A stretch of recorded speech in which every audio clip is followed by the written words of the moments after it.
Il est 12h30 à Mossou et partout en Côte d'Ivoire. Bonjour à tous et merci de suivre le temps d'information sur RTI2. Au sommaire de cette édition, après les élections locales du 2 septembre, qu'attendent les populations des nouveaux élus locaux pour l'amélioration de leurs conditions de vie? La réponse dans ce temps d'information. Et puis hors de chez nous, au Gabon, les Gabonais ont célébré lundi dans la liesse l'investiture du nouveau président de la transition, le général Brice Oligui Nguema, à Libreville, leur capitale. Encore merci à vous d'être toujours présents au temps d'information sur RTI2. Le 2 septembre, les Ivoiriens ont élu leur candidat suite à la proclamation des résultats par la Commission électorale et indépendante CEI. Les populations expriment ici leurs attentes que les élus locaux entendent réaliser au micro de Clarisse Kanyala et Konaté Seri.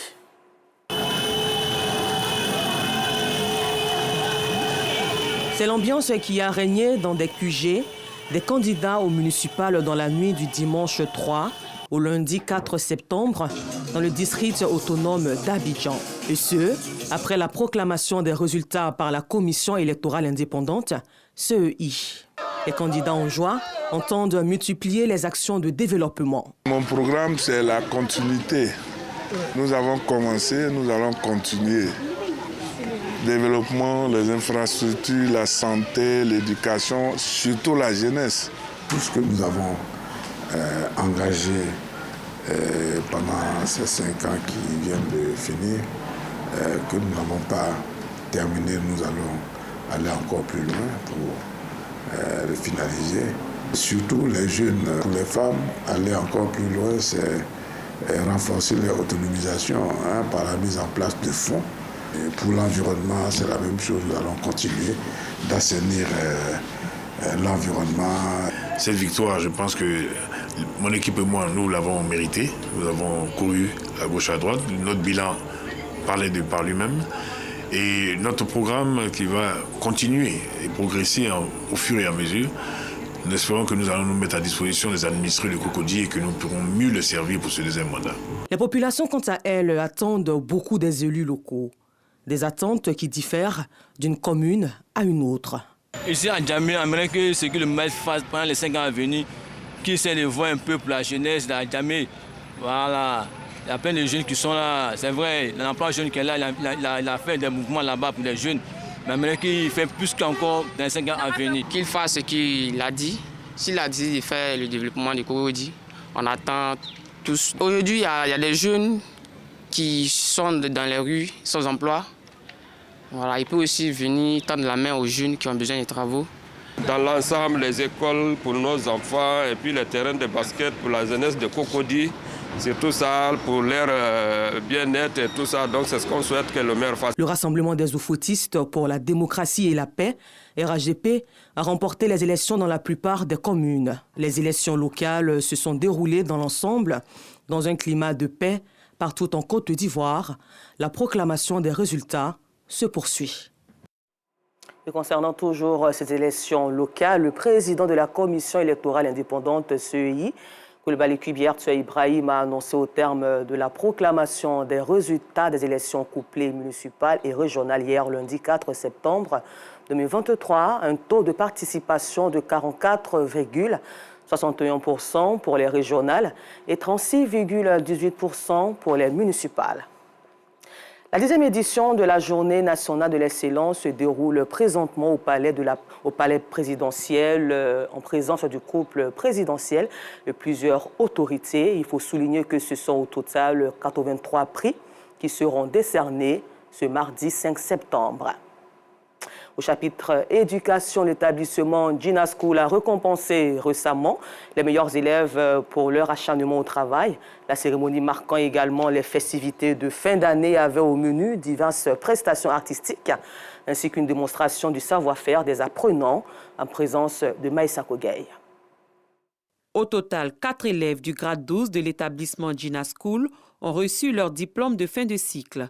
Ces apprenantes vêtues de toges bleues, qui ont travaillé avec ardeur, sont désormais prêtes à entamer des études supérieures.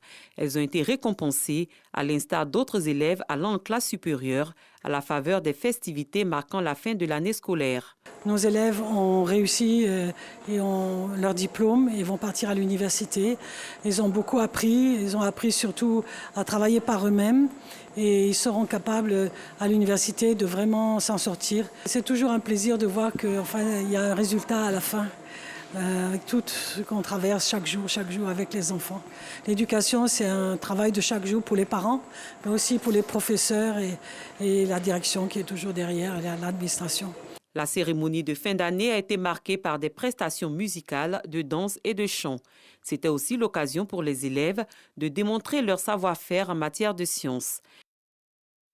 Et un peu plus loin du district autonome d'Abidjan, lors d'une récente mission dans la région du Cavali, précisément à Guiglo, Gervais Kouassi du bureau régional de RTI Mans a été séduit par le travail abattu par les éléments du centre de secours et d'urgence ainsi que du nouveau visage que présente le centre hospitalier et régional CHR. Son reportage.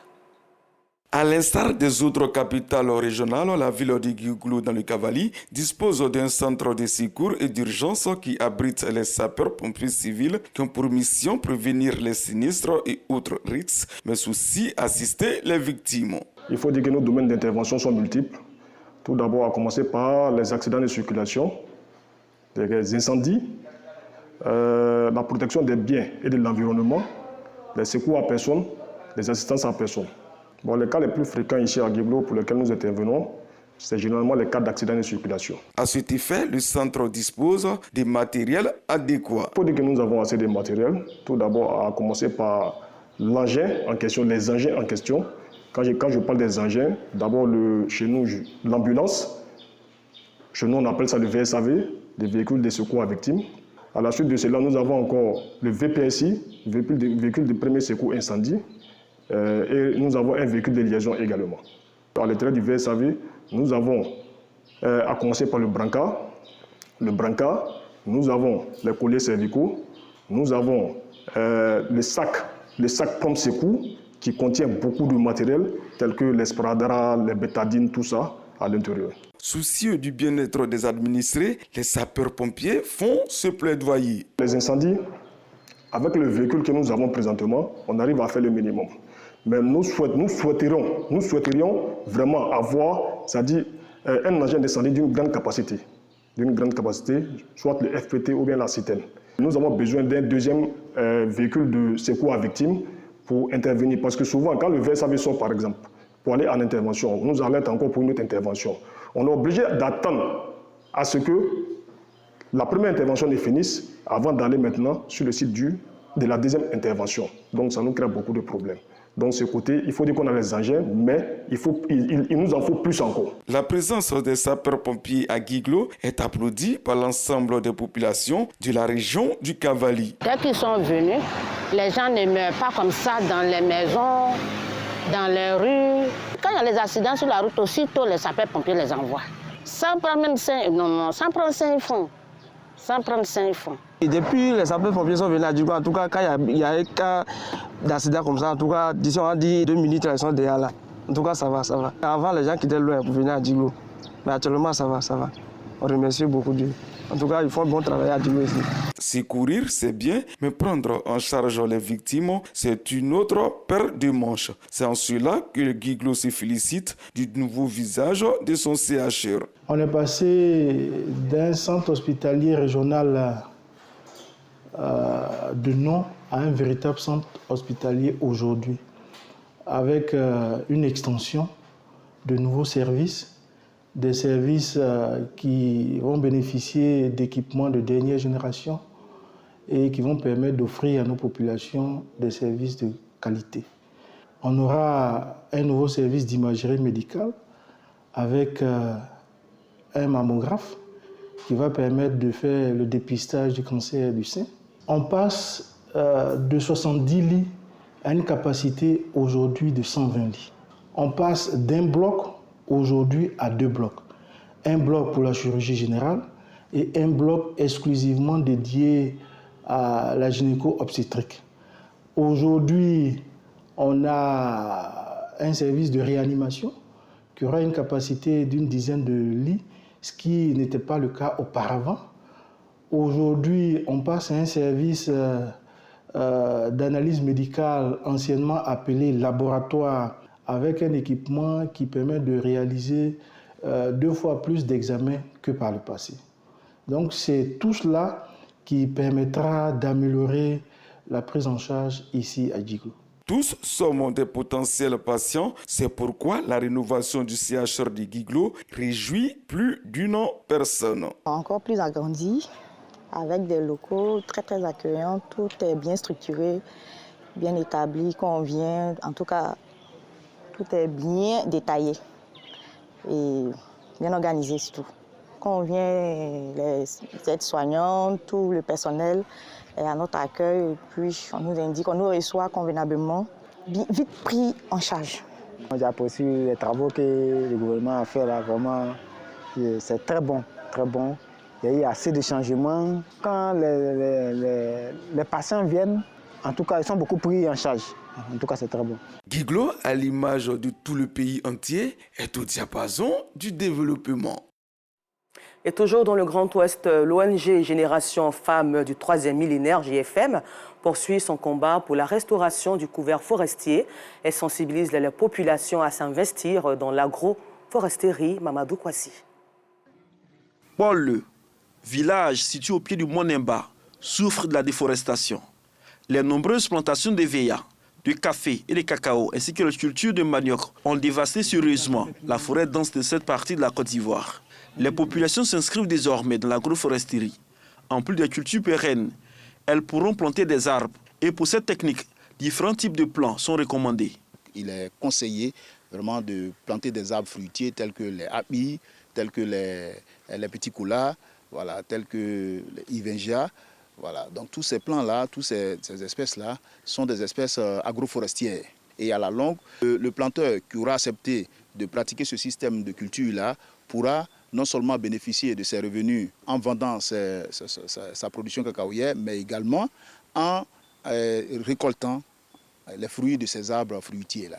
Pour les accompagner dans leur initiative, la présidente de l'ONG JFM 3, Génération des femmes du 3e millénaire, donne l'exemple dans une plantation de café. Une idée que les autorités coutumières comptent promouvoir pour restaurer le couvert forestier avec le soutien technique de Mondelez à travers le projet Coco Life. On va se sensibiliser entre nous, on va se donner le courage en travaillant. Parce que quand tu fais quelque chose, quand quelqu'un vient voir ce qu'il t'a dit de faire, quand tu fais, et lui aussi il est content et il t'encourage aussi. On doit prendre l'énergie et puis faire le travail. Nous avons déjà un suivi. Alors là, on a une équipe en place, les pères qui sont chargés de suivre ce que nous faisons. L'année passée déjà, il y a une ONG qui était venue faire des vérifications. Donc en tout cas, les résultats sont pour le moment satisfaisants. Super souci tourne autour de 60 hectares. Avant cette séance de plantine d'arbres, les populations du village de Paul ainsi que les autres villages environnants ont été sensibilisés à la préservation de la forêt. Les responsables de l'ONG JFM 3 et ceux des eaux et forêts basés à Dandané ont parlé de l'importance de l'agroforesterie. Il ne s'agit pas de faire des plantations de cacao, s'enrichir et puis c'est tout. Tout ce que nous faisons là, nous faisons pour nos enfants. Nous, on peut dire que notre temps est déjà passé. Mais les enfants, qu'est-ce qu'ils vont manger demain? Et c'est l'avenir qu'on est en train de préparer. Mais comme souvent, les parents ne comprennent pas. Donc il faut qu'on vienne leur parler pour leur montrer l'intérêt de reboiser leurs plantations, de planter du bois pour que la forêt ne disparaisse pas.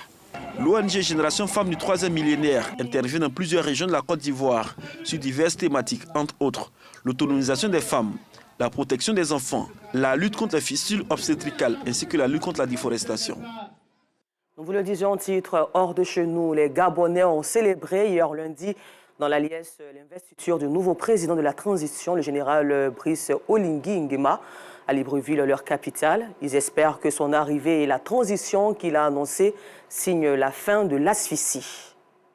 Et puis nous terminons ce temps d'information au Maroc où une ONG marocaine a réclamé ce lundi Une action de la part du gouvernement marocain contre l'Algérie dénonçant la mort de 2 vacanciers tués, selon un rescapé par des gardes-côtes algériens dans une zone frontalière.